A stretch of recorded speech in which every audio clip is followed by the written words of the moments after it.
लागे मिजाज आज सही नहीं है, महल मिठाई तो दही नहीं है।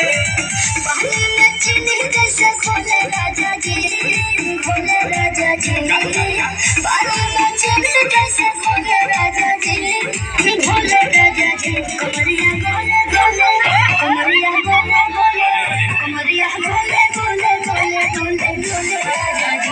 कमरिया गोले गोले गोले गोले गोले राजा जी। कमरिया गोले गोले गोले गोले गोले रानी जी, कमरिया गोले गोले गोले गोले गोले रानी जी।